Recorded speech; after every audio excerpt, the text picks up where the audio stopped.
Tell me where it all started and how it started and your upbringing and, you know, where you first developed. I always note that I was one of 4 white people in my class in school because I think that massively shaped me, this sense of difference, this sense of multiculturalism, this appreciation of humans and people and varied stories and ways of living. So Hounslow is where I'm from. I was born to church pastors. Early childhood was spent with my dad running a youth club at the weekends, me selling chocolate bars at the tuck shop, and my mum teaching English to Bengali first generation people that had come over. You started doing like run your own little tuck shop or selling. So the entrepreneurial spirit was there. Yeah. And your parents weren't entrepreneurs. So where do you think that came from in the early days then? It's a great question, and I think, the only entrepreneur in my family was my grandfather. Do you think that to have the success that you've had to prioritize business?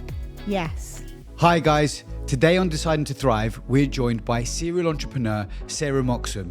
She started her business at 18 years old and has built a business that's been running for 17 years, and she now spends her time living between London and Dubai.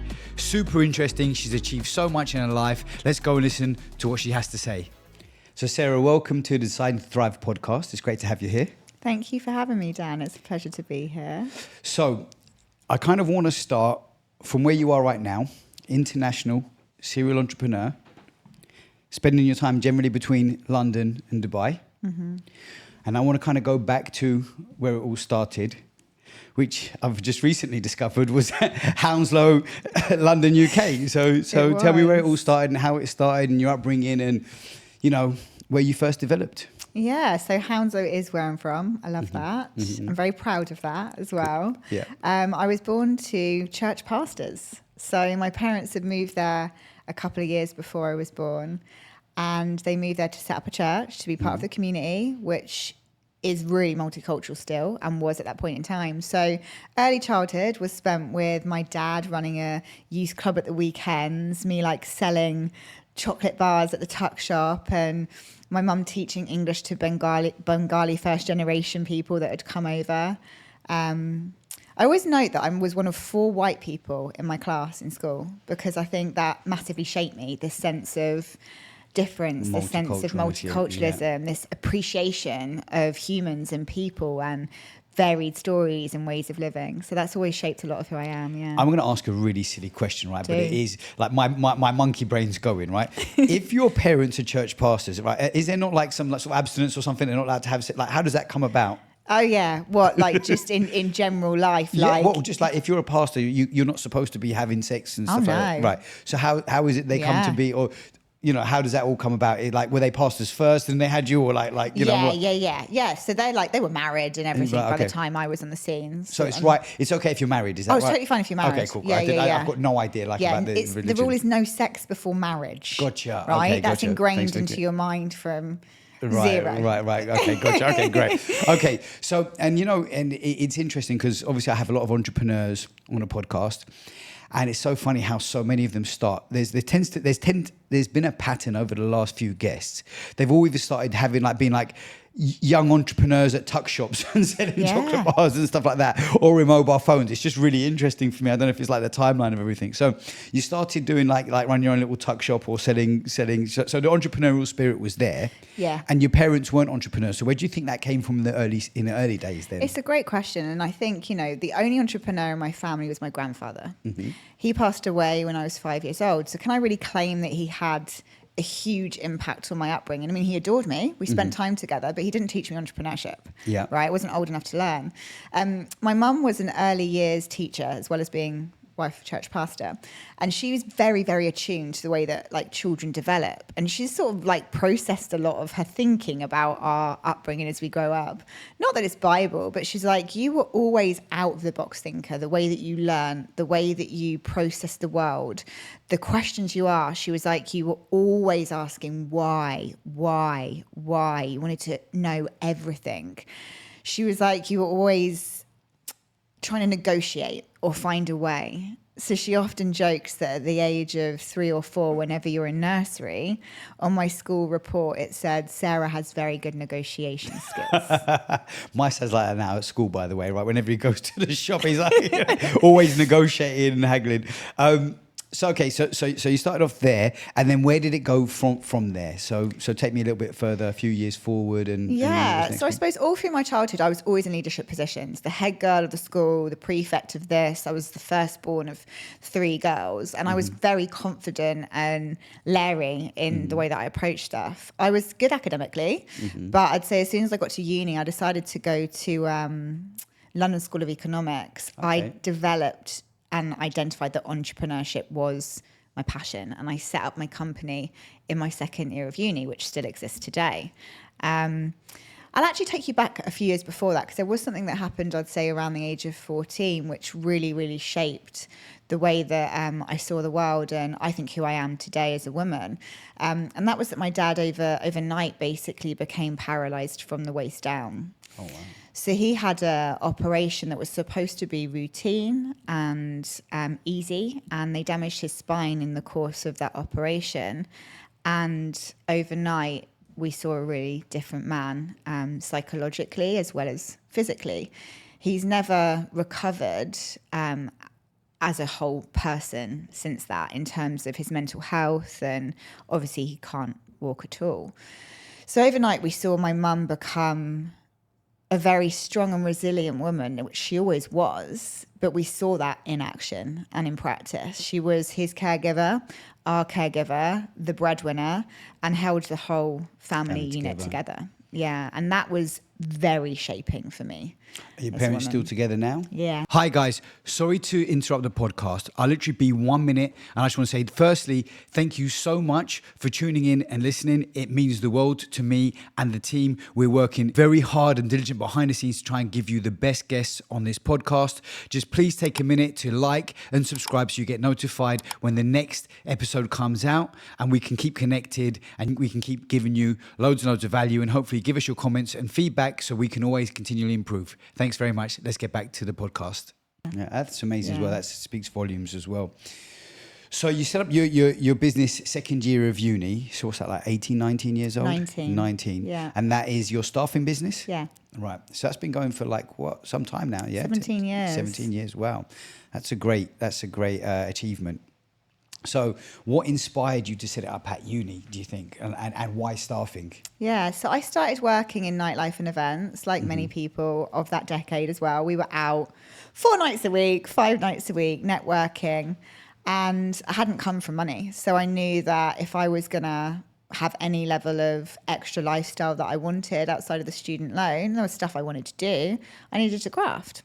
So I found a job on Gumtree, which was selling drinks in nightlife and bars Like and events. shots and stuff, or Commission-based shot selling, right? Yeah. So I started doing that. First gig was in Tiger in London, and I made something like £200. And I was like, this is epic. This is great. So I started doing that in my second year of university. And this was in the recession, like we were just going into the recession. 0-hour contracts were a massive big thing.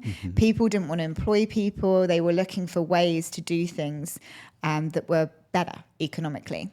And so I saw a gap in the market. There was only one other agency that really existed at that point in time. And there were some faults with them, like there would be with anything. So through my network and my last year of uni, I decided I was going to set up the company. Still finished my exams, still got all those grades, ticked my mother and father's happy box. What did you graduate in? Sociology. Okay, cool. Yeah. And set up the company at the same time. So as I was finishing my last exam, I was getting my first clients in, and then it was just all go from there. Lovely. And so you started doing that. I'm guessing you set up an office. You set up an office, or I was you didn't. working for? So I was a sole lone entrepreneur for about the first 3, maybe 4 years. Yeah. Working every single hour under the sun. Yeah. As most are. Yeah. And particularly being the late night, still doing the shots, still selling the shots 3 nights a week, and in the day doing all the logistics, client acquisition, the rotoring, the scheduling, the accounts. You know, I remember I've still got them to this day, notebooks, because back then you weren't fully online, you know, of all like the scheduling and everything that I was doing, until it just wasn't possible anymore. And then I started to employ an office team. I've got no business acumen. I didn't even know how to write an invoice at that point in time. So who taught you? How did you learn all this Everything stuff? was like it was Google at that point. Yeah. What So you is did an have Google. invoice? We did have access to Google. I don't even remember 17 years ago. I mean, We did at that point in time, Yeah. yeah. But everything was learn as you go. Yeah. You know, so for the first few years, I didn't have a website. Mm-hmm. Everything was word of mouth. It was referrals. It was who you knew. It was the network you built. It was the reputation you'd built. And that's how we grew. And through my network, I was connected to people that were better than me in certain skill sets and things, and built a team from there. So the office team today is, I think there's about 20, all female. We don't seem to be able to keep any men in the office for too long. that might be because they're overpowered by 20 females. I think so. As soon as you get one in, it's just, yeah. But they're epic. They're great, young, keep me on my toes. Everyone's between the ages of 19 to 41. Most come from hospitality. Most still work or tap into it. Very multi-skilled, very multi-dimensional people that we get to work with because the industry demands it. So do you have like, what would you say is like the thing you look for, the key, the key things you look for when recruiting somebody to build a strong team? Yeah, great question. So I'll answer it specifically for my industry. I don't think that this is true for all industries. The ability to work multi-dimensionally or multitask, it's so core to our industry. Being in events and live events and with so many types of people, the situations you get are very, very unique. And whilst, yes, you can build strategy, and obviously there's tons of procedures that we have because of repeat experiences, every week you'll be surprised by something that will come in because that's the nature of people and experiences. So I definitely look for that. I look for grit and graft and resilience in a massive way. Do you do any tests when recruiting? Like, do you get people to do any tests? Like, do you have like a recruitment process that can challenge someone's grit? And I should. Yeah. I haven't. I haven't yet. A lot of people who come to us, they've worked for us in some capacity on the floor. So yes, in a way, we have tested. So you recruit now through internally, yeah. Yeah. You know, I think I was at an event with Tony Robbins one time, and I think it was there, and they would say something like, when you're recruiting sales staff, if you want grit, put the phone down on them a few times during the interview and see if they're going to call back. Great. You know, like, you've got to test and see it in practice and see, you know, Yeah. how eager they are.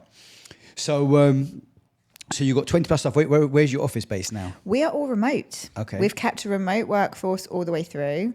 We meet up once every month, sometimes more, sometimes less. We are so much less productive when we're together. Really? Yeah. Oh, so much less. Yeah. But it's an amazing culture if you can get them to be productive. You get the team to be productive and self-autonomous, basically. 100%. So how did you manage that, and then how do you track it, and how do you know how productive you are? I'd love to know how you measure your productivity. Yeah. So our industry is very revealing. Our business is very revealing in the sense of every role is fundamental. So the first is I don't recruit fluff and I don't keep fluff. So none of my team can ever coast. There's not the ability within their job role. Everyone always has too much of a to-do list. There's always way too much to do. Yeah. So if you create that culturally, Yeah. there's never ease. There is always a little bit of stress. I think a little bit of stress is actually really healthy. I agree, and yeah. really good. Yeah. So that's always set. So no one has ever got the ability for a day to be easy, full stop. That's the first thing. Second thing is, very practically, we have very active, we've looked at Slack, all these other things. We've stuck to WhatsApp. Right? Oh, really? Yeah. We have tons and tons and tons of WhatsApp groups. They're extremely active. Everyone is communicating. It works amazingly for us. Yeah. We have daily meetings, which start at the beginning of every single day, which I'm present at. Yeah, on Zoom. So everyone has to show face. Everyone shows up. You know that everyone's checked in. They've clocked in. Very practical things like that. It's also just, once a culture's set, that's set. Yeah. And people come in and they see that straight away. So we've never had it another way. Have you ever seen a video? It was a TED talk about creating a movement where the guy's dancing in the middle of a crowd and everybody's like, he looks like a bit of an idiot, and then one person joins, and then a few more people join, right? So what they talk about is, and I think I used to teach it to my team for building culture, right? And you kind of need that first follower / second leader, right? That creates a culture that says, yeah, I trust the leader. So how did you start? How did you go about doing that in the first place? How did you say the culture's set now when you got a team of 20? I agree that if you've got a great culture and it's set, when people join, they're going to get influenced by the existing 20. But how was it when it was 1 and 2 and 3? Yeah. And let me actually add to that point of it being set. I will retract that statement slightly. Right. Over 17 years, there have been ups and downs. different types of culture, right? Yeah. So it would be idealistic for me to say that once it's set and it just stays. No. There was, certain times in my business life for personal reasons actually that I had to withdraw. Now the culture's set by the ops director. Yes. Different culture. Right. Now when I came back in, what happened? Well, actually everyone left apart from one. Right? It was a refresher, a reset. Oh, really? Because something I'd initially so the ops set out director with has recruited like all fresh people essentially. Is that correct? fresh people, or just the way of management, the way of leadership, the expectation, there was nothing wrong. I would never speak ill of her. She was and is phenomenal, right? Is phenomenal. Different to what I wanted or envisaged, and definitely different to how it was set at the beginning, and also different to what the industry and the context then demanded. So sorry, the culture now was set primarily by you or by the ops director? By me now. Right, okay. Yeah. So you changed what it was previously when you stepped back, and then you've come back in and sort of shook it up and changed it slightly, yeah? Totally. So, yeah. Yeah. So your question was, so I kind of digressed to come back. So your question was, how did you build the culture, or how did you set about building the culture initially? So even, by the way, going back recently, if you've had to refresh it and change it, which is a challenge, how did you go about doing that? First time around, didn't have a clue what I was doing. Yeah. Just did. Yeah. And at the beginning, you kind of, naturally, you might attract someone who's like you or recruit someone who's like you, and then suddenly realize, oh, actually, you need these other skill sets. So a lot of the beginning was a lot of trial and error, and it was a lot of self-growth in that. I was 20 at the time. My level of self-awareness or understanding things was different to now. This time round, I was very, very intentional. So I remember when I knew my ops director of 7 years was leaving, I sat with the company operations manual. I created a whole new Sarah brain dump of where we've been, where we're going, what this is. Very clear vision, very clear cultural actions rather than values. I like actions. How are we going to apply these things? And a very big reset, and also very full transparency with the new team that came back in. Then I was like, this is where we were, this is where we've been, this is what we need to shift. So everyone's mind then came strategically around what things do we need to change. And they were very, from the offset, if you were like a contractor working for us, you might be like, oh shit, this kind of shifted quite quickly. The things that we would put in procedurally and change, there was 1.5 years of shift. But we were all on board because we understood where we were going on what we needed to infiltrate where and when. I think, there's a number of different people that could be watching this podcast right now. Some will have big businesses, may or may not have challenges scaling. Some will be maybe starting out in business and looking for some inspiration. Some of the stuff you're talking about, like having a business operations manual, many businesses don't exactly have. And a lot of things that I personally teach when I coach my clients is about standard operating procedures. It's because when you're like a young entrepreneur, not just young in age, but young in experience. You see, you've now had a level of experience where you go, right, we've had this, but this is what I like and this is what I don't like and this is where I want to be at more of an optimum. You're able to do that with experience. Whereas when you're starting out, you're just trying to get more business in. You're just trying to stay alive and maybe grow, right? And people don't think about procedures and manuals, and it's not tuned in. It's just like, how do I recruit someone that I can trust? It tends to be the early stage of a business, So I think that there's a lot to be said, even the fact you've got the operations manual and you even went through it and said, does this still represent who I am today? Because ultimately you're still the figurehead of the business. Yes. And you know what? You're totally right. It was only when I started working with a consultant, which was probably about 6 years into my business journey, where I realized I wasn't necessarily recruiting the right people. I needed help writing job descriptions. I needed help maybe with interview process initially, train me, teach me, how do I do this right? And then it was COVID, where our industry was on pause, which allowed us space and time to implement new systems, create this ops manual, actually pause. A lot of businesses, you're in survival or you're in creation or you're in growth. you either have to strategically create a part of your business which is in pause to do this all the time, or you as an entrepreneur need to start creating your space and prioritizing that, because COVID hopefully won't happen again, right? But those breaths aren't given to you by nature. They were for us, but they're often not given to you by nature. So what I now know is that you had a consultant that gave you a lot of advice, because again, some people don't generally invest in that. So it's good that you identified that. But let me transition. So now you've got that business that's been running successfully for 17 years. Now you've got other businesses as well. And I know you've had a stint in network marketing. So talk me through those things. Yeah, my network marketing stint was awesome. It was great. And I would say it was something that was fundamental to make me the entrepreneur that I am today. Okay. I had only had the experience of nightlife as a young woman, and 20, building a business in nightlife like it was then. Yeah. Where the way you were treated, the level of respect that you were given, the ways that subconsciously you've had to learn to position yourself or understand your place within the marketplace were tainted somewhat. I came into the world of network marketing and I was like, oh my God, there's nice people. Oh, there's people that really care about your success or the way you grow, and they're willing to pour into you and they're willing to give you time. And yes, okay, if you're in their organization, they're financially benefiting from you, and so they should. But this was the first kind of experience of mentorship and guidance that I'd had in a really awesome way. Had you had a business consultant at that time in your other business, or was it network marketing that made you kind of awaken to the fact, hey, maybe I should get a consultant that knows the path ahead? Right. Yeah, the latter. And it was that network marketing world that also opened me up to the personal development world in general, the books that I was reading, the ways that I would pay attention to personal growth. I mean, I think most of us in the personal development world have started with The Secret. You know, that's how we all get in.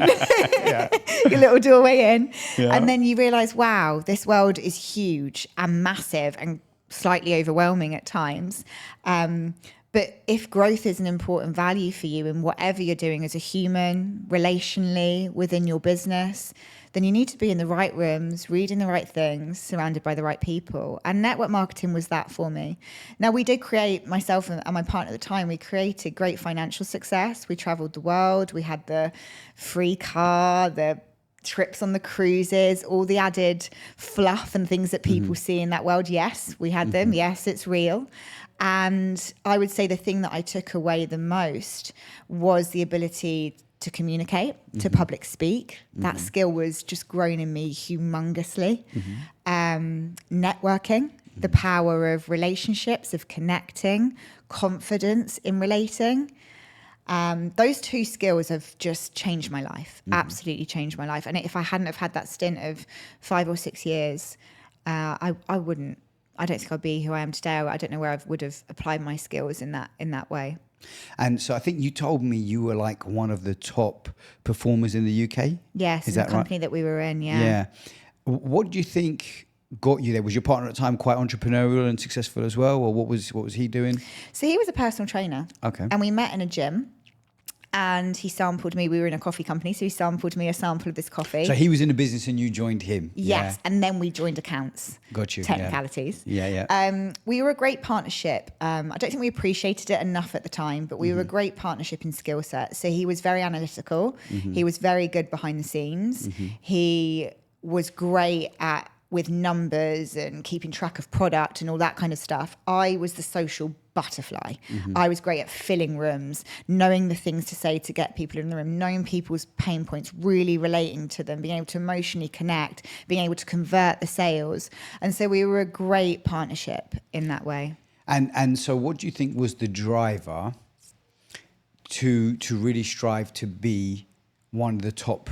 Was you the top or one of the top in the company, in the country? We were one of the top in the country. I think we were the second. Yeah. So what do you think the driver was to do that, and like the work ethic and the motivation? Yeah, network marketing is incredible because from the outset, I remember people saying to me, "You're brainwashed." You're brainwashed and you're in a cult, and this is what it may look like to people that are outside of it. Were we, weren't we? Well, if we were, it was a great cult to be in. And I was glad for the brainwashing. Yeah. So I think there's the environment that you're in. Yeah. It is very connecting. So when you're in with that team, when you're in with a good group of people, you've got this energy and this momentum between you. It is phenomenal. It is electric. For me, that drives me forward a lot. I'm, people led. I get my energy from people. So being part of network marketing was great for me in that, because that's part of how I'd get my fuel and get my fire. Did we ever set out to be the top in the country? I'm genuinely not driven that way. If someone says to me, like, what do you want to be famous for? What do you want to be known for? Like, I don't get my sense of like drive from that. So that wasn't like, I didn't set out to be the best. I just don't know when to stop. Yes. So I am extremely resilient. I just work. I have a work ethic like no other. I remember there was a person in my team who nicknamed me Relentless Sarah. And that's kind of stuck, because I am just relentless in whatever I do. And that's something that's in me. So that's just where. But where do you think it started from? Where do you think you first noticed it? I think it was twofold. So if I take you back to when my dad got sick, that was a big wake up to me. I remember my mum sat me down and she said to me, Sarah, never ever rely on a man. And we've processed that out in later life. What did she actually mean by that? And I understand now what she meant by that. And she said, if I hadn't have gone and done my teaching degree, if I didn't have a way for us to make money and put food on the table, what would we have done? Never let your financial status and independence be dictated by a man. Obviously, you might make choice in your life where you might choose to have a family. You might have kids, this sort of stuff. You might choose that. We're not in a time and space in this Western world where you have to give away that freedom. Yeah. Why would you do it? Yeah. My mum had to ensure that we survived. So I learned that firsthand, and I saw her graft. She is a grafter through and through. I then, because of the way that the experience with my dad really impacted me, developed an eating disorder about a year after. It was a way for me to feel like I was in control of the situation, of something that was out of control, that I was good at something. I've always kind of had this kind of like, let's be good at something. And it was very critical. So I weighed 5 stone. I had a BMI of 13.5, which is your organs are shutting down. And in that experience, I learned that it was only me who was going to get me better. And how did you decide that? I can relate to what you're saying a lot, by the way. So yeah. But what prompted the change? When did the sort of light bulb go on? Like, I've got to change. I'm going to change. There was a light bulb moment. So my parents sat there when they realised the state that I was in. It took them a little while, because obviously all this chaos is going around. And they sat me down, and I remember they'd printed off all these sheets of like, this is what anorexia is and this is what it would do. They took me to a private clinic where people were being fed through tubes. And my response was, oh, poor them. And they were like, no, Sarah, like, this is where we're thinking of sending you. Wow. When you're in that place in a very critical state, you don't see what other people see. So you don't actually see yourself as that skinny. You have a very warped sense of your own reality. But there was one night when I refused to eat dinner because it was too late, we'd been out, and my dinner time was like 7:00. And I got up just needing to go to the bathroom in the middle of the night, and I couldn't make it across the floor. I collapsed. And it was in the middle of the night that I started to have the early onset of a heart attack. My mum had to rush me to hospital. They were like attaching tubes to me. And I remember the nurse looking at me in the eyes and saying, Sarah, what's wrong with you? And it was then that I said the words, I have anorexia. That was the connecting point between my acceptance of my reality and what everyone had been trying to show me. The mind and the body then connected. Gotcha. I was living on 500 calories a day up to that point, and I was fine. I was going to the gym. I was running around. I was doing everything. After that line in the sand, everything shifted. I suddenly had to go for dietitian's appointments every week, psychotherapy every week. They thankfully didn't admit me, whilst they should have, by the critical nature, but because of the support network that I had, they believed that I could do it within society and still stay integrated, and I did. But that's when it really was tough, because all of a sudden I was starving. all of a sudden I couldn't eat 500 calories a day. I was snapping all the time. I had no energy to do everything. I started to actually viscerally see how I looked. I noticed people looking at me as I walked down the street in shock. It had to connect, and that was the connecting dot for me, and that was then my road to recovery. And was once you connected that, was it a challenging road to recovery, or did you find it quite easy to go, right, things have got to change, the decision's been made, I'm going to follow this plan? Or did you have someone that gave you a plan? You know, were there challenges going from that point, or was it just you just owned it and that was it? Most anorexics, the statistics I've read, it says that 40% of people who are diagnosed with critical anorexia die. Wow. And that's purely because it's starvation. Obviously, many people are suffering with many mental health challenges, but this is one that actually kills you because of what you're putting your body through. I've never relapsed into a state of anything remotely critical. I've paid a lot of attention to the way that I look over the years, and I now get great joy and fun playing around with that, and have a good relationship to my body. So critically, getting out of the critical stage from 5 stone BMI of 13.5 to you're not classed critical, where you've got your periods back and, you know, you're actually, your organs aren't in a state of shutdown. Yeah. That was 2 years for me. And my rules were set by the NHS. It was, as long as you put on weight every time you come in for your check-ins and you attend your psychotherapy appointments every single week without fail, we will not admit you. Just taking you back to that time, from going from that critical period to that 2 year period, what was the number one thing that you think helped you? Was it mindset? Was there a certain person? Was there the accountability? What do you think was the number? Having a goal outside of yourself. Right. So my goal was to get my A levels done and get into university. My parents were very academic, and they also knew that that was something that I had to work at. So it took my fixation away from controlling food, eating, becoming obsessed by food. Because when you're in that state, you're counting every calorie. You're really scared. Whilst you want to get better, the thought of the whole fat milk rather than the semi-skimmed, oh my God, you were like obsessed about it for like half an hour. Or, I've got to have like 5 grams more porridge than that one. Like it's such a big deal. How old were you during this period? 16 to 18. Right. Okay. So this is just before you started your business. Yeah. Yeah. And then so you literally started your business off the back of coming out of this period of your life. Yeah. Yeah. Which is why, you know, to come back to your initial question, this was fundamental at shaping my character and showing me my character. It taught me the power of you.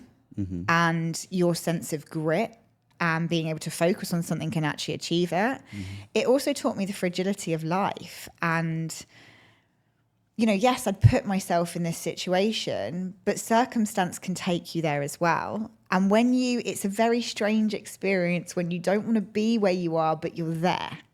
So like, I didn't want to be unable to do anything, but I was, but only I can take myself out of there. It's interesting because a couple of things, I don't know if you know. So you had a heart attack. You were having a heart attack around early onset, yeah. So I suffered from a heart attack about 6 months ago. Wow. Right. I don't know if you know that. And thankfully it was, you know, we caught it quick, and I put in a stent and I was out the next day. But it was more of an emotional, at my age in life now, reflecting on life and understanding, like you said, the fragility of life and what would happen next to all those, you know, that I care about. And then also I went through a period, funny enough, when you talk about you're the only person that can save you is you. I went through a period in my life just around COVID, just after COVID, where a lot of personal things happened. And I was in this never happened to me before, but I was having suicidal thoughts. And I was in a really negative place in life. I had loads going on, not where I wanted to be, not where I thought I should be. And what I realized is when you're in those moments, there's only one person that's going to save you. And thank God, and I say thank God because I think there's a level of grace that gives us. Like, listening to you and your journey, there's a level of you and drive and resilience that's inherent. Yeah.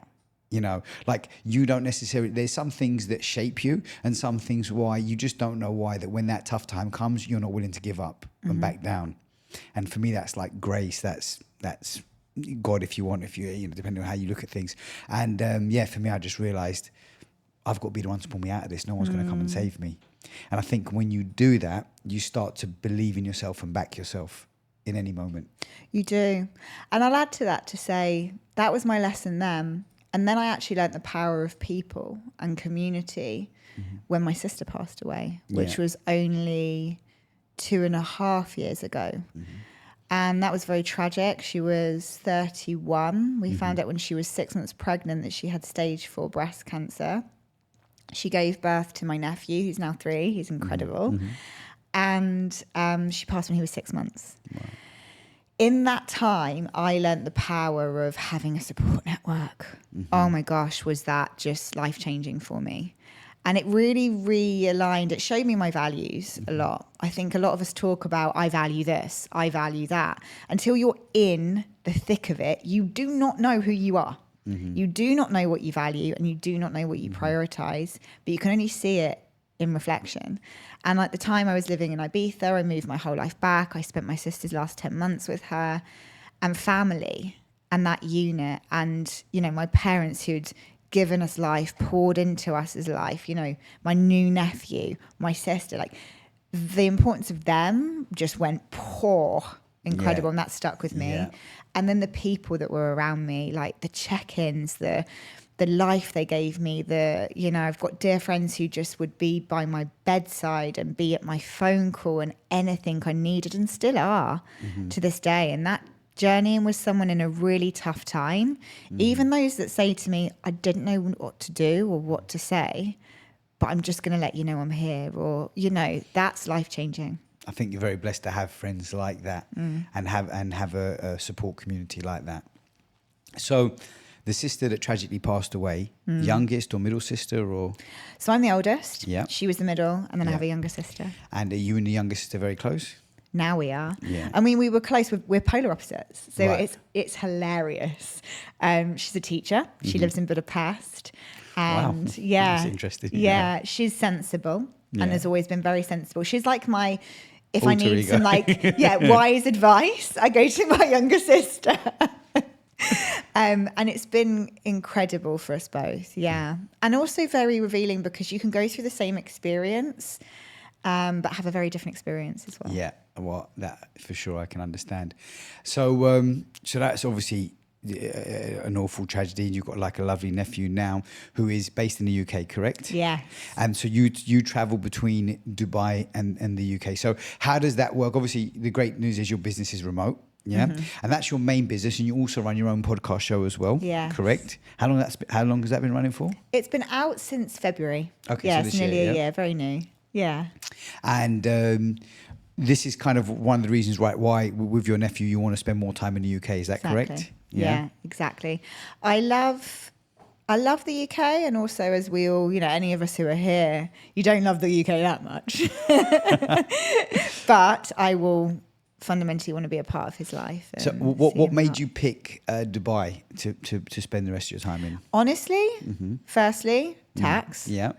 And then secondly, it's very good for my industry. So hospitality and events, I mean, it's... Do you have operations out here as well? Yeah, or, okay. Yeah, we've been here for 2 years. Great. Yeah, and it's going really well. It's really, really good. And it's a growing market. To some angles, maybe a saturated market, but everyone is just like, there's only going to be more that's coming here. Yeah. So it's exciting. And so you said before everything happened with your sister, you was living in Ibiza.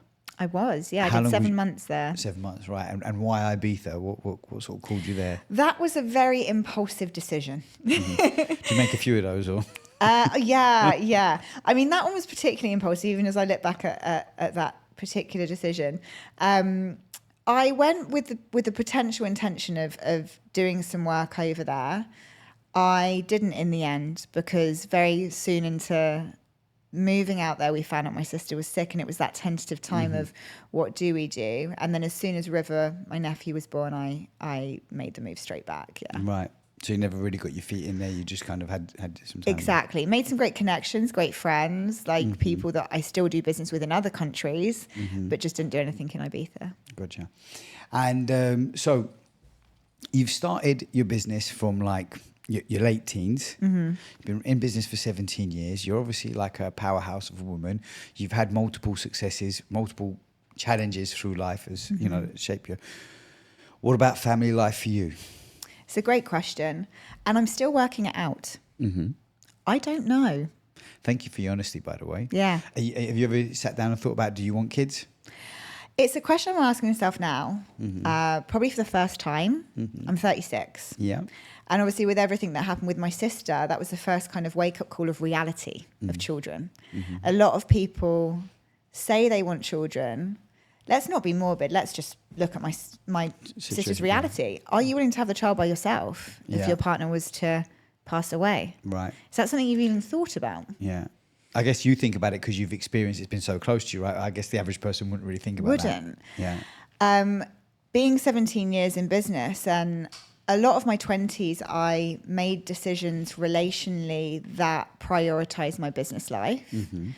And if you got in the way, or I could see that you're going to be detrimental by your lifestyle choices or whatever it might be, I had no shame in saying, our ways are parting. Because I knew that that was something that I wanted to protect, and I had an immense amount of responsibility towards as well, and the people that I served. Now I'd say I've softened in that. You know, I still don't know if I want to have children, but I do believe in family and the power of family. So like the partner I have has children. I have River. I'm very open and thinking about the concept of adoption maybe, not because I can't have children, because what I do practically, and I'd say this to any women listening, is if you're at this age, don't think you've got to freeze your eggs. This is a whole narrative going around. Why don't you actually check in with your own body? When I've gone for the checks, they're like, you don't have to worry by your body till you're 42. That's my truth, by my egg count follicles or whatever. A lot of people get frantic and scared and pressured. So I've done that. I'm logical about it, but also going, there's loads of kids on the earth who don't have family. Yeah. And that's been an idea that I'm playing with as well. So we'll see. Right. So do you think that to have the success that you've had to prioritize business? Yes. Right. You don't think there's a way of doing it in a balanced way? Balance is a myth. There's something called seasons. You can have seasons that look different. I think in the time and space that I built to have what still stands today, the decision that I made was right. Right. Would you think you would ever exit the business? You'd ever sell it? Would you ever give it to sell? Or would you think you're going to keep running it for the next 10, 20, 30 years? I don't have an exit plan, and I didn't get into business with an exit plan. I think if you are starting business wanting to exit, go in with a plan for that very, very early on, if not right at the beginning. Yeah. Because once you do start building, if you haven't gone in with that vision, you make it a job for quite some time. Will I sell? Could I sell? The timing for what we do right now is not right to sell. Our industry is not favourable. You're right. That doesn't mean it won't be in 5 to 10 years. So I'm going to keep doing what I'm doing until there will be a shift that I want to make. There's other things I'm working on behind the scenes. There's other visions of like a future. You know, I've asked myself the question, do you want to be traveling as much as you are, or in this scene and in this thing when you're 50? Or, you know, what's that going to look like? So I'm starting to ask myself these questions now. And I have got other things in the pipeline that I'm working on and developing, and transition it might be. Great. I think you're very introspective, and you do kind of step back and assess a lot of the time by the time as you go. I think that going back to network marketing, it's they say it's a business, it's a personal development program disguised as a business, right? Which I agree with. Something that my mentor taught me a long time ago, and he said, and I want to share it with you. He said, you want to take a moment to design your life. I don't know if you've ever heard this. And he said, what I mean by design your life, like design your perfect life. So fast forward, whether that's a year, 5 years, wherever you are, as soon as you can get there, money and time isn't an issue. What's a perfect day in your life? How are you living life at that point? And when if you sit down and start to ask yourself, you're going to see, am I married? Am I not married? Do I have kids? Do I not have kids? Am I traveling? Am I staying put in a certain country? What type of country? What? And you map out the day and you go, you know, if I could have anything and do anything, would that be what I would do? When you start to think like that, and this is where I think schooling system fails us, right? Because you go back to when you're at London School of Economics and we're taught, let's go and get a career, get some qualifications so we can have a good career. we're thinking from the start outwards instead of thinking at the end and coming back, right? And when you think of the end and come back, you start to make decisions that take you closer to where you want to go because you know where you're going. I like that, and I think it's idealistic. Mm-hmm. I think part of the journey and the purpose of life is the chaos. Okay. Part of it is the curiosity as well. So I've been a very curious person. If someone's known me for my life, they find me highly amusing because I will have lived, whilst my business life has been very much like that, the other areas I've played around with a lot of different schools of thought, different ways of thinking, of living, of experiencing. That's obviously a high value and way that I want to live. I find that whole plan thing rigid. There's part of me that goes, I don't know. So I like to create a loose plan. I like the idea of it being loose, but the idea of like dates and times, pressure, is it a good thing? Is it not? Do you feel boxed in? Part of me, I'm like, I just want to be free. yeah. You obviously like a lot of variety. I love variety. I Yeah. love variety. It's Yeah. a very high value for me. Yeah. So it's creating a plan like that for me that doesn't make you feel trapped. By the way, there is not necessarily there's no dates and deadlines. It's just understanding what will my perfect life be. And then you just want to take steps that take you towards that thing. Yeah, great. So, and then you think, so for example, if I take you back with me, and I was always growing business, I was very driven. And I thought, well, if I had unlimited money, unlimited time, how would my days be? I still envisaged myself working because what else am I going to do? It's not the guy that's just I'd be bored to death just sitting on a beach or just sitting on a big yacht or doing something. And actually, the life I live today, funny enough, and there wasn't a timeline on it, and it's not exactly as I envisaged it, but there are many things that are. Like, I wanted to go for a walk or a run on the beach in the morning. I wanted to live in a hot country by the beach. I wanted to take a boat out a couple of times a week and have friends on the boat. So I do all of that stuff. Beautiful. Now, and actually only in retrospect, I did as I was doing these things, I didn't know it, and I was like, hold on a minute. Actually, if I look back and read some of my stuff, this was the stuff that I wanted years ago. Does your entrepreneurial mind allow you to celebrate and actually savor that moment? Yeah, it does. You mean, or do I get itchy feet like I want to do other stuff? Or... Yeah, like sometimes I struggle to what you've just said. It's so true. Like if I look back at my journals of 7 years ago, 10 years ago, like I can tell you now I'm doing the things that I said that I wanted to do, but you don't appreciate it sometimes unless you're intentional about it. Yeah. Then you have to be kind to yourself. Number one. So a lot of us forget. Like right now, you talk about River, and he's 3 years old, right? If he starts to crawl or waddle around and he falls over, he's walking now. I'm guessing. Oh yeah, he's chatting and everything. But whatever he does, let's say he tries to run and he falls over. You don't kick him and go, silly boy. You go, great, you did really good. But you stop talking to yourself like that. You stop realizing, hey, you reached, you tried, you pushed a little bit more, you did those things. This is what you've accomplished. Right? On here, I've got tattooed gratitude and love. Right. So we spoke about personal development. Obviously, I don't know if you know, I spent 5 years with Tony Robbins. I invested over $1 million with learning with Tony as a platinum partner. I was with Joe Dispenza at live events, and actually, I got this after Joe Dispenza, and it just reminded me to tune into in my darkest moments. He gave me such a powerful quote, and it was. Most people are living in a familiar past. Sorry, 1 second. A familiar past and a predictable future.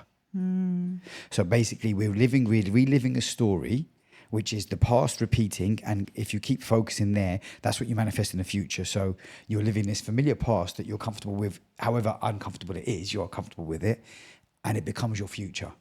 And so it's a pattern repeating, right? And I realized I have to change the station.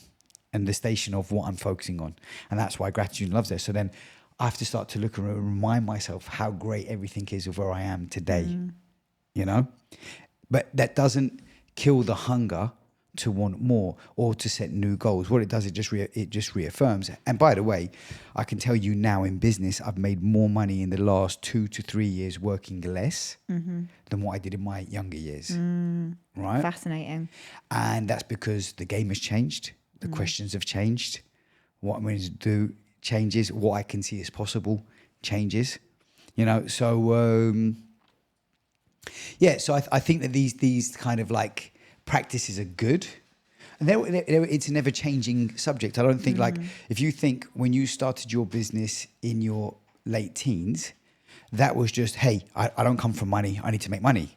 Oh, well, now we're here. How do I grow it? How do I have more market share? How do they choose me instead of choosing my competitors? How do I make sure I stay alive? Because, hey, things can change. Then recession comes, and then COVID comes, and you go through all these iterations. And then it's like, well, my sister's ill. How does the business keep going? So the questions are different. 100%. Right? But, depending on, I think, and you mentioned about an exit plan. It's so funny. So in my success in nightclubs, I never had an exit plan. And I was earning a fortune as a kid. The money I was earning as a kid enabled me to build a property portfolio, to have Lamborghinis and Porsches, right? Never had an exit strategy. No one ever taught me. I got into business just to make some money. Then I just tried to be better and grow and made a lot of money. And then no one ever taught me what next. What happens when you outgrow this stage of your life? And the difference today, it's not that I would start a business necessarily to exit. I might think, do I want to or not? But I would always build a business to exit. Because if I build a business, or here's the thing, what I know, and you'll understand this from running and having the freedom that you have, you've got a structure in place that enables you to run that business. If you are talking to Sarah 17 years ago, you're going to tell her, hey, from the get-go, start with these operating procedures and start with this and start with that. And then you start to have a business that you can sell at some point because the business doesn't depend on you solely, right? Whereas normal people that are starting a business, they're not thinking that far ahead. So a lot of stuff depends on them. And then they struggle to remove themselves from the business. Right?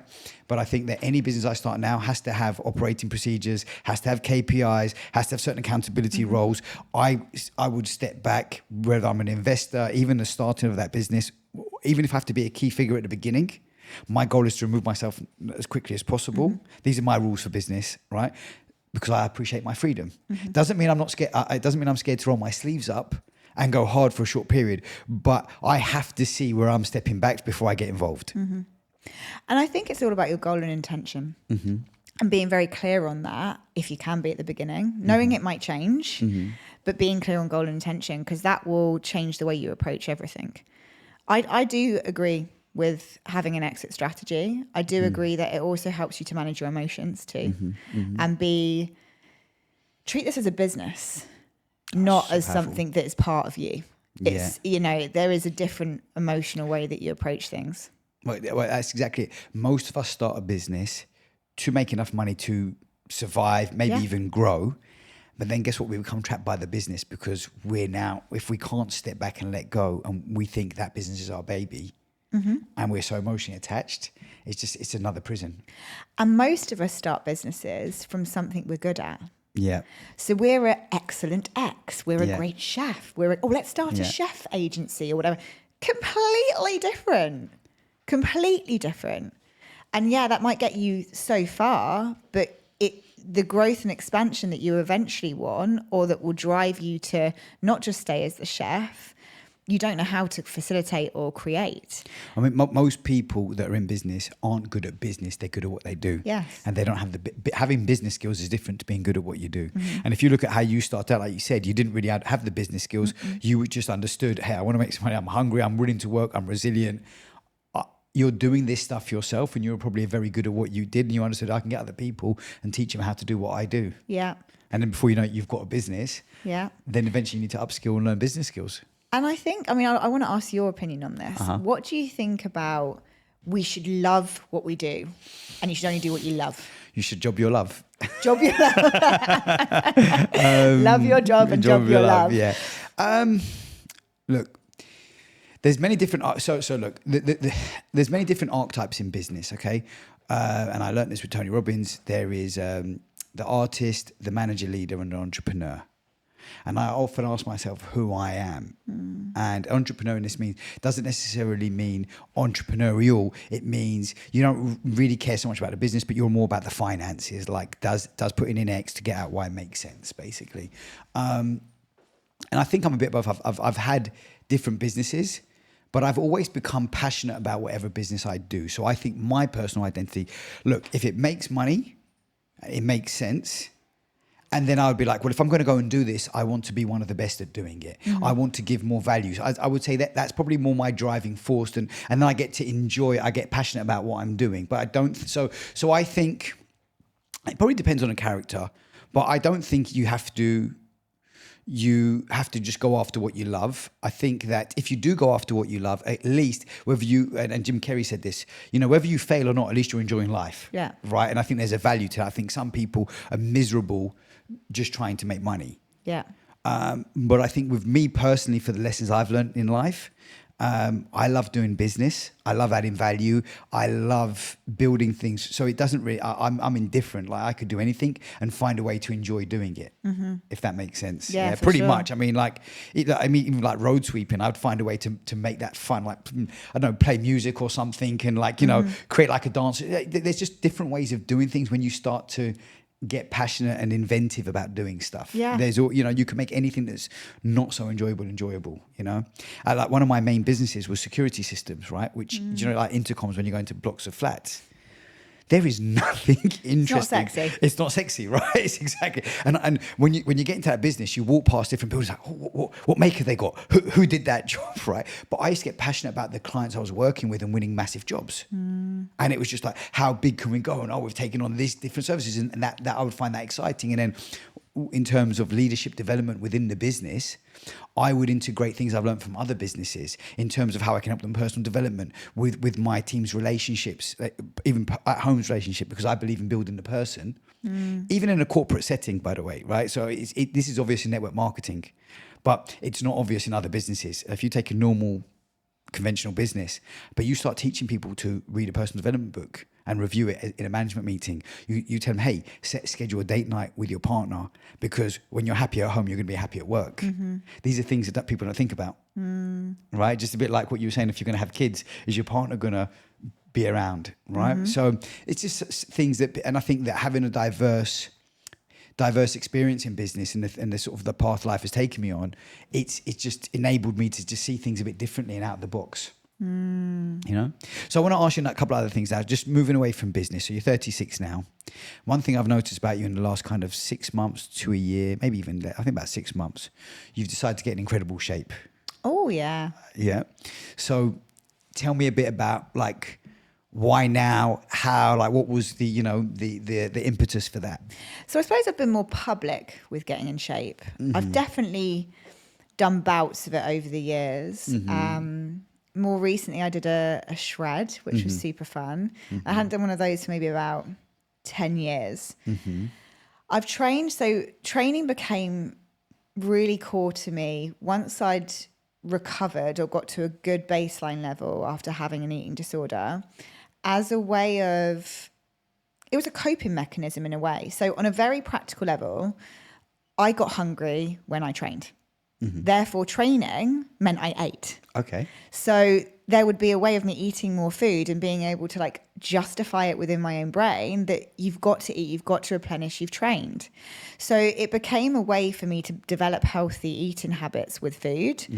And that started at about, I'd say 21, maybe. I really was allowed, I was at a good enough stable weight.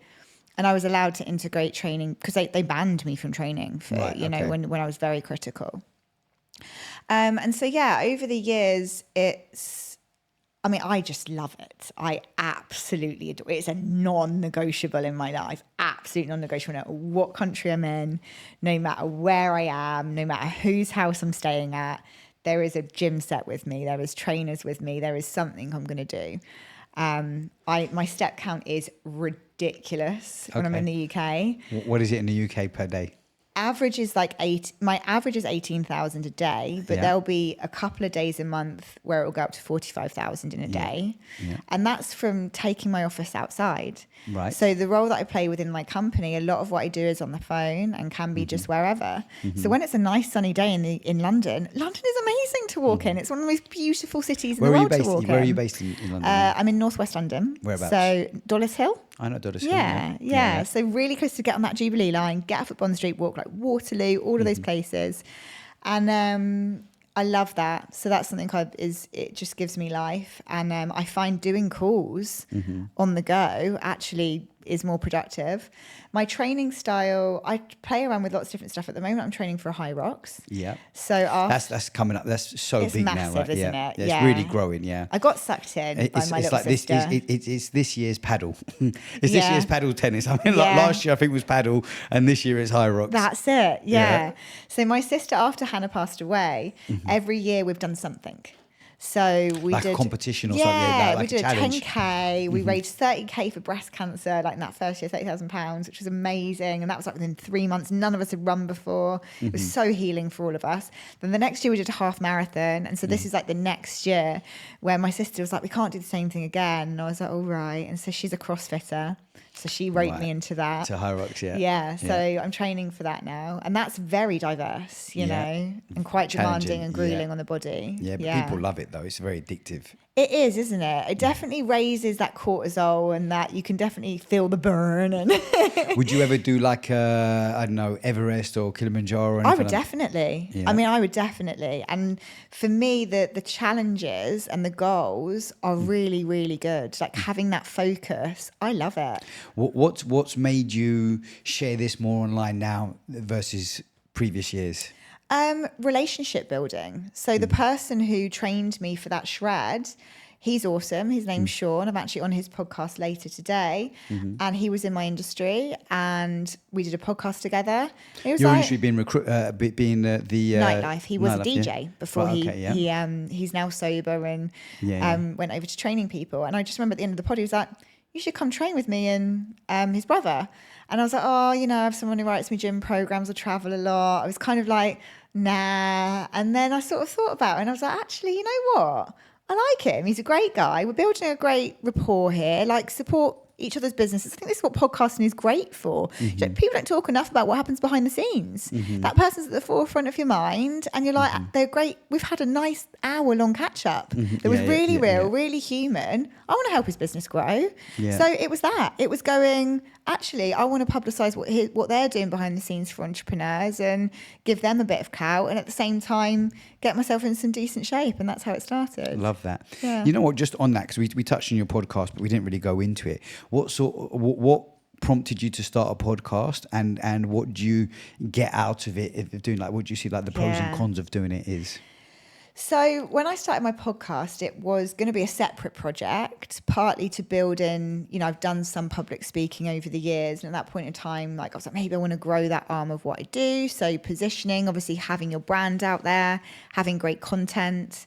That's how it started. I love to chat as well. So I always knew that I was going to get enjoyment from that, and that I'd find what to do as I did it.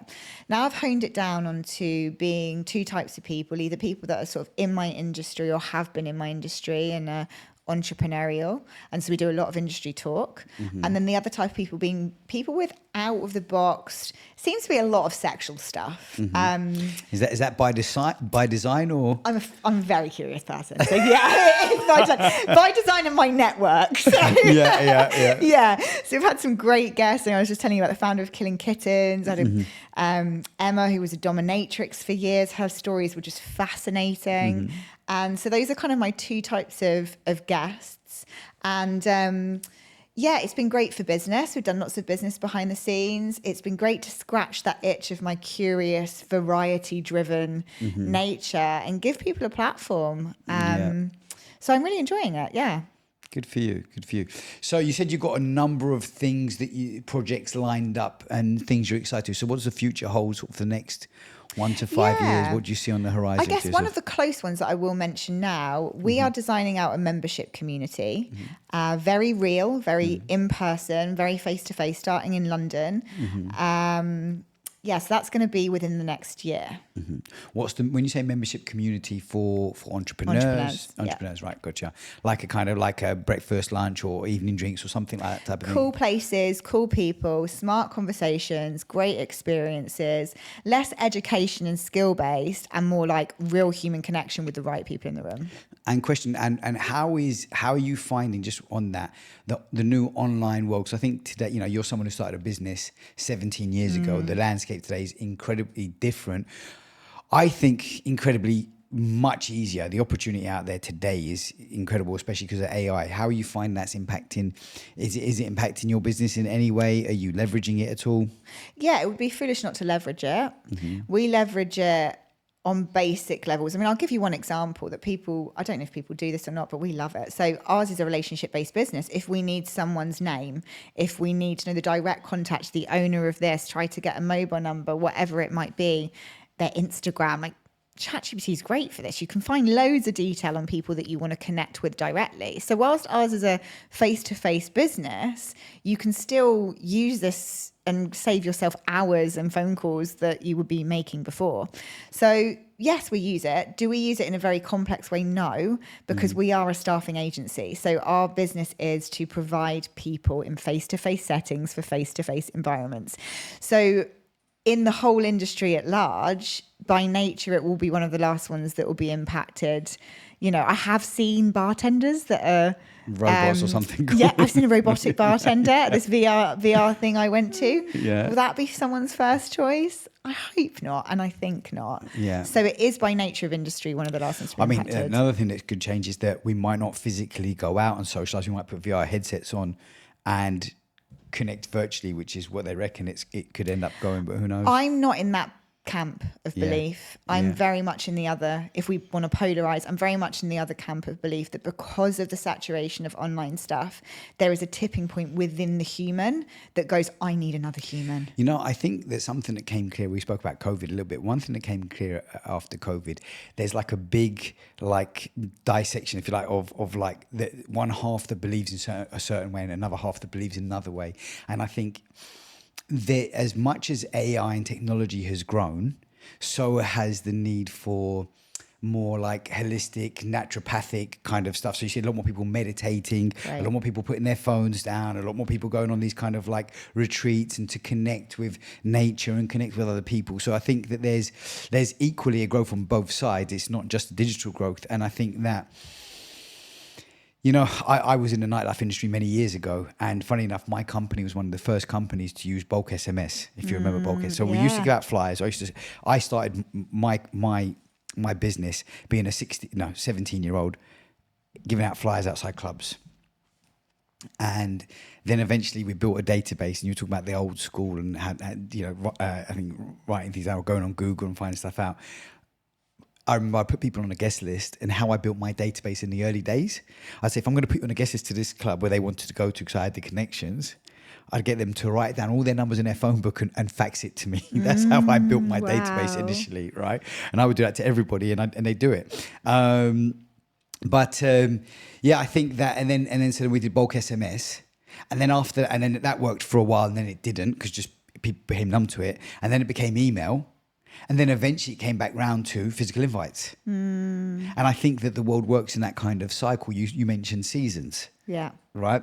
And there's like a cyclical nature of stuff. And I think that as we become more digitized, the cycle's going to come around where some people are going to want more of that human connection. Agreed. Which is already, and it's happening with people already. You know? I'll tell you 2 stories on that, if I may. Yeah. One, I interviewed somebody who's an artist manager, a big PR artist manager, and he said this year that one of the main ways that he saw successful artists building community was from small, intimate gigs in places like, he named like a fish shop or a cake shop or something like that. And these were big artists where they just have 100 people, where that connection was built back. Second thing I'll say is there's a girl who I met. She was working at one of the festivals for us this year, contractor. And she said, yeah, in my spare time, I am a cuddler. I said, you're a what? A professional cuddler. So people hire her, I think it was like £70 an hour, to come over and have a cuddle. And I Googled it. fully legitimate. Yeah. She said, here in the UK and in America are the 2 places where you've got these agencies where people just need a cuddle. Wow. Hi guys, me again. This is the last time, I promise. Just another quick reminder, if you've got great value and you enjoyed this podcast, please click like and subscribe so we can notify you when the next episode comes out. Thanks very much. I mean, I mean, I think that's a good or a bad thing. I mean, I think it's bad we're in that situation where there's so much disconnection, you know. But so listen, I want to ask you as we come to an end, we come to a close.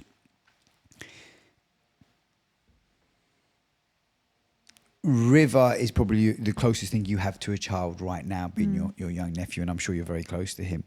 Or if you were going to have, if you do end up having your own kids, and you had to leave them one bit of advice with your previous few decades of experience, and you had to leave one thing behind, like one bit of advice that you could give them that you think would help them the most, what would it be? I'm not going to overthink this. I'm just going to say the first thing that came to my head. Yeah. Know when to let go and know when to push forward.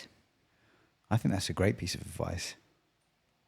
Do you you know, one of my, you might be too young for this one, but I grew up with in my parents' car listening to country music, and there's Kenny Rogers, and there's a very famous song called The Gambler. I don't know if you know the song. I don't know it, no. He goes, you need to know when to hold them, know when to fold them, know when to walk away, know when to run. You know, which is pretty like... yeah, I'm not very good at letting go. Yeah. So it's often, I don't like it. Right. But it's something I know I have to apply sometimes, because letting go in what respect? Just in many respects, of people, of things in business. I want to go back and fix it, and it's okay that part didn't make money. This part's doing really well. Like, why do you have to go? You know. So it's something I know I personally need to take on board as well. Good. I'm glad you gave yourself some good advice. Gave myself some good advice as well as his future children. Yeah. Listen, thank you so much for Thank today. you. It's been amazing. It's been so enjoyable and great to have you here. Great to be on there. Thank you so much, Dan.